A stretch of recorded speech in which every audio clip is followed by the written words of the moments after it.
Vibe check, listen, if you play video games and consider yourself to be either on the wait list of hoping for the announcement of a new single-player Batman game that isn't some VR fuckery, or find yourself continuing to play multiverses in hopes that one day lag and game balance issues are a thing of the past, I got some bad news for you. You've been abused.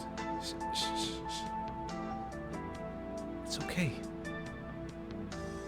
Yo, I just realized you were crazy.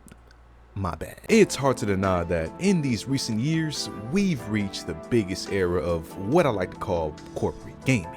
All of the biggest industry names and companies, no matter if it's within gaming or any other form of media, as long as they have CEOs with as many supercars as the amount of microtransactions in their games, these are the dudes and dudettes that pretty much run the mainstream side of gaming as far as what we see shoved on our retinas on a normal basis. And as you can imagine from my opening foreplay statement, Warner Bros. Discovery is among one of the big bad pillars of our billion-dollar industry that has IPs both old and new that grab the heart of damn near every gamer out there in some way.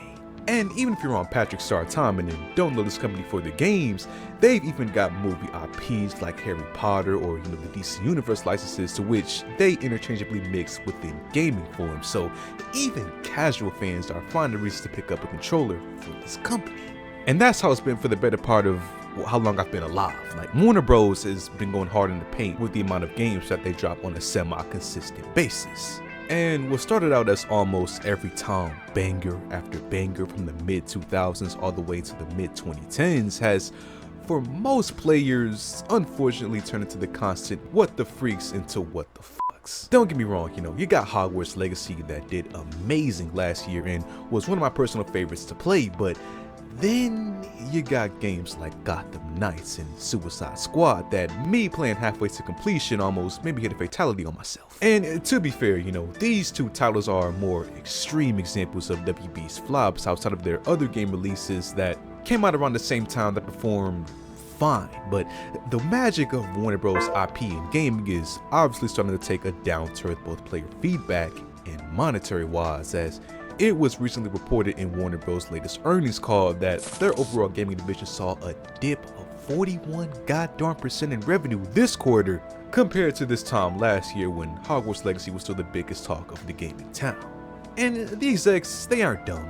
They know exactly why this downturn is happening, even stating in their meeting that their stinker known as Suicide Squad Kill the Justice League is the main reason for this happening. But as much as I want to point the finger and cyberbully this game's repetitiveness because I sadly wouldn't stop, I'm only talking about this Warner Bros. Situation because of their CEO David Zaslav's response to this ongoing downturn of what they can do in the future. You see, this dude Zaslav suggested that, like they've done many times in the past, Warner Bros. Is interested in licensing their IPs to more game developers in the future so that more games can come out. Basically saying that they want more gaming profit, but they don't want to do the work anymore. Now, it's important to understand that the majority of WB game developers started out either independent or under another company, but eventually got bought out by Warner Bros., including some of their biggest hit makers like Avalanche, who did Hogwarts Legacy, and NetherRealm, who does Mortal Kombat. I mean, they even just did it recently with Multiverse developer Player First Games, goddamn. So it's obvious that this corporation, like many other in the industry, is trying to expand its reach of first-party developers on their team. So I just find it interesting to see which of their IPs and what studio they're going to wave said IPs in front of like a carrot and see who bites the best. I mean, like, imagine a tactical-based CRPG game using all the Injustice characters and it was made by Liberty Studios. Obviously not going to happen, but half of the fun in gaming nowadays is just dreaming. Now, as much as I like to speculate, we can't act like everything is going to be assured flowers and roses, since Warner Bros. Does tend to do some weird things whenever they get in a pickle, like, that one time that they tried to delist all the Adult Swim games on Steam, or, you got all the layoffs that the studios are facing right now along with the industry, which I can't imagine sets an ideal work environment for all the people who want to make cool games. So it's a 50-50 chance that whatever move they make as far as licensing their properties to other developers will either be good or bad.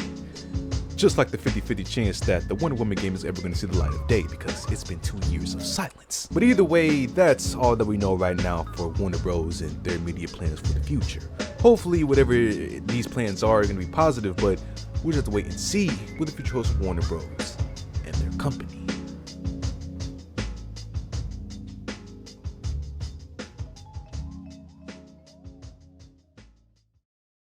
So what do you guys think about Warner Bros. And this plan to get more developers on their team? Possibly. Feel free to comment down below. As always, like the video, subscribe if you're not already, and I'll see you on the next one.